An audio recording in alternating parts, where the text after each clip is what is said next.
Hi friends, நான் தான் உங்கள் முருகேஷ் நேச்சுரல் லைக்கர்.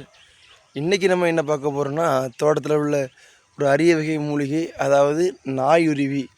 பார்த்திங்கன்னா இந்த நாயுருவி என்பது பார்த்திங்கன்னா இதில் வந்து எதுக்காக இது பேர் நாயுருவின்னு வச்சுருக்காங்கன்னு சொன்னால் பாருங்கள்.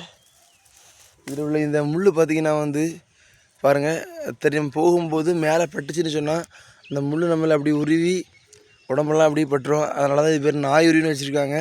இந்த நாயுருவி வந்து எதற்காக பயன்படுதுன்னு பார்த்திங்கன்னா வந்து, அதாவது நம்மளுடைய ஈறுகள் பல்லை வந்து ஸ்ட்ராங் பண்ணுறதுல, அதாவது பல்லுகளுக்கு வலுவூட்டத்தில் வந்து முக்கியமான பங்கு வகிக்குது இந்த நாயுருவி.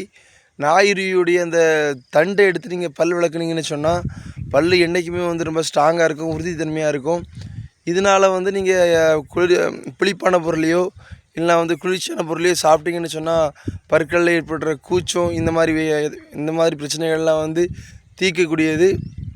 அது மட்டும் இல்லாமல் வைட்டமின் சி குறைபாடால் வரக்கூடிய ஸ்கர்வி, அதாவது ஈறுகளில் வழியக்கூடிய ரத்தம், இது போன்ற பிரச்சனைகளுக்கெல்லாம் இந்த நாயுருவியை பார்த்திங்கன்னா வந்து இந்த இலையோ இந்த இலைகளை வந்து லைட்டாக கொஞ்சம் மை போல் அரைச்சி பல்கள் ராவி ஒரு 2 மணி நேரம் ஊற வைத்து விட்டு திரும்ப வாய்க்கு பிடிச்சிங்கன்னு சொன்னால் பல்லுக்கு வந்து உறுதித்தன்மை இந்த ஸ்கர்வி நோய் கூட வராது.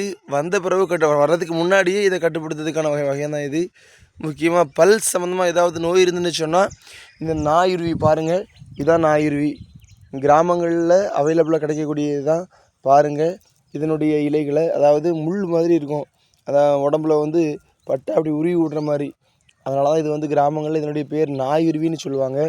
இது சின்ன செடியாக வளரும், மழை இல்லாத சமயங்களில் சின்னதாக இருக்கும்.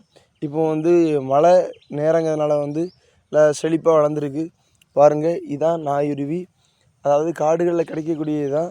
இதை இங்கே பயன்படுத்துகிறீங்கன்னு சொன்னால் பற்களுக்கும் உறுதித்தன்மை. அது மட்டும் இல்லாமல் இதில் இன்னொரு ஸ்பெஷல் இருக்குது.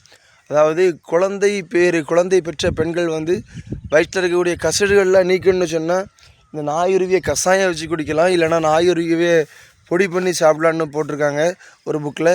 ஸோ பாருங்கள், இதையும் நீங்கள் வந்து அதாவது பழங்காலத்தில் வந்து உணவே மருந்துன்னு சொன்ன மாதிரி நம்ம இப்போ வாழக்கூடிய இயற்கையோடு சேர்ந்து இயற்கையை தான் மருந்தாக பயன்படுத்தினாங்க.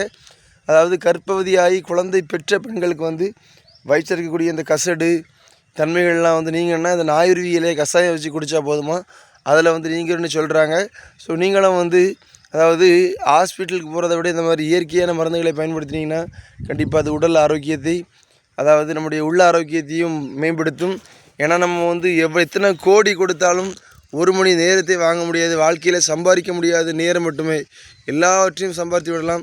சம்பாதிக்க முடியாத நேரம், அந்த நேரத்தை நாம் மீண்டும் ஒரு 1 மணி நேரம் எக்ஸ்ட்ரா வாங்கி வாழணும்னு ஆசைப்பட்டீங்கன்னா இயற்கையோடு சேர்ந்து பயணிங்கள். நாயுருவியை பயன்படுத்துங்கள், பற்களையும் சுத்தப்படுத்துங்கள், பற்களை வலுப்படுத்துங்கள்.